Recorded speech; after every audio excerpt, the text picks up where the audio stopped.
This illuminated manuscript page records the histories of Flavius Josephus.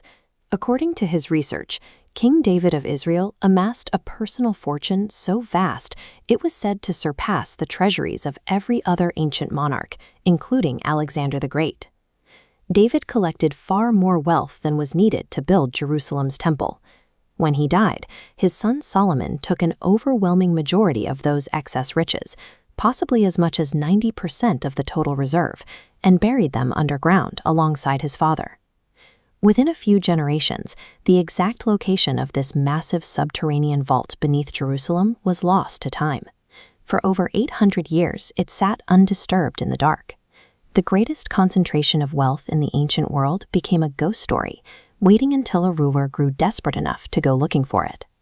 That desperation arrived in 135 BC. A brutal, months-long siege by the Seleucid army had sapped the citizens of Jerusalem, and the city was rapidly starving. This diagram illustrates the scale of the Seleucid king's demand. To lift the siege, High Priest John Hyrcanus was ordered to pay 3,000 talents of silver immediately, a sum that far exceeded the liquid assets of the city's treasury. Facing total collapse, Hyrcanus needed an instant influx of cash. To save his people, he committed an unthinkable desecration. He hunted down the mythic tomb of his ancestors. Hyrcanus located the forgotten sepulchre and broke through the outer seals, stepping into the first, outermost chamber of the vault. From the dark stone interior, his men hauled out exactly 3,000 talents of silver, the precise amount needed to buy peace. Once the ransom was met, Hyrcanus immediately halted the operation. He left the deeper sections of the tomb completely untouched and resealed the entrance. The raid saved Jerusalem, but it also proved the legendary hoard actually existed. It painted a massive target on the tomb for future kings with less restraint. Decades later, Herod the Great took the throne. Unlike Hyrcanus, Herod didn't need money to survive a siege. He was driven entirely by greed and the knowledge of what still lay untouched beneath the city. To mask his heist, Herod infiltrated the tomb under the cover of night, bringing only a small group of his most trusted inner circle. On this cross-section map, watch Herod bypass the empty first chamber and breach a second hidden room. Finding no raw silver, he discovered golden furniture and precious ancient goods, all of which he ordered removed. Finding the gold only fueled his obsession. Herod's objective shifted from a simple robbery to a total conquest of the vault's deepest, most forbidden secrets. Herod commanded his guards to push past the second room and breach the central sanctum, the core containing the coffins of David and Solomon. As the guards attempted to cross that final threshold, a violent flame burst out from within the deep shadows of the inner sanctum.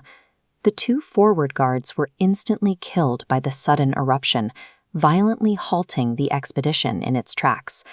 The tomb had defended its absolute core, drawing a fatal boundary between a king's greed and the remains of the ancient rulers. Herod, a tyrant who famously feared neither man nor God, was gripped by absolute superstitious terror. He abandoned the search and fled the subterranean vault immediately. In a desperate panic, he ordered the construction of a massive structure made of pure white stone, built directly over the mouth of the sepulchre. Josephus describes this as a propitiatory monument. It was an architectural apology meant to appease the spirits of the dead and physically block anyone from discovering his defeat. Herod the Great literally attempted to bury his shame beneath a pile of expensive white stone. The cover-up was completed by Herod's personal historiographer, Nicolaus. He wrote extensively about the beautiful new white monument, but completely erased the deadly night raid from the official state records. This photograph shows the traditional site known as the Tombeau de David, but the reality is that the true original inner vault was completely lost to history following Herod's cover-up. Consider the scale. If just the outer waiting rooms contained enough wealth to pay off a foreign army and furnish a palace, what exactly remains at the center? The deepest core of King David's tomb, potentially holding priceless royal archives and untouched ancient treasures, remains one of history's greatest unbreached vaults, still waiting silently beneath the earth.